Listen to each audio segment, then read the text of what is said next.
So প্রথম কথা হচ্ছে কিউটা কী জিনিস।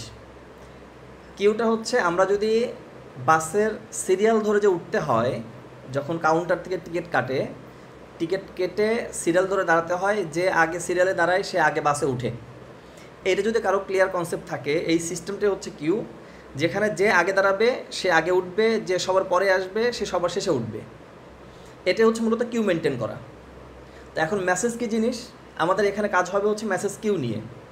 তার মানে মেসেজটা হচ্ছে আমরা যখন কোনো একটা অ্যাপ্লিকেশন থেকে কোনো একটা ডাটা আমি যখন সেন্ড করতেছি, যা কনজিউমার গ্রহণ করবে, কনজিউম করবে খুবই স্পেসিফিক কিছু ডাটা, এই ডাটাকে বলা হবে মূলত মেসেজ। ঠিক আছে?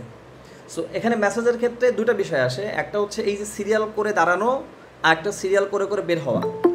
যখন আমি একটু তাহলে বলতেছিলাম হচ্ছে যখন কিউ বলা হবে তখন দুটো কনসেপ্ট আসে, একটা হচ্ছে এন কিউ আর একটা হচ্ছে ডি কিউ।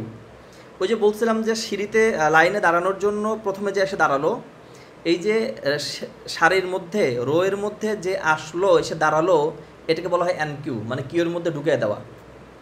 আর যখন গাড়ির ভিতরে উঠে গেল কোনো একজন প্যাসেঞ্জার, এটাকে বলা হচ্ছে ডি কিউ, মানে কিউ থেকে বের হয়ে যাওয়া।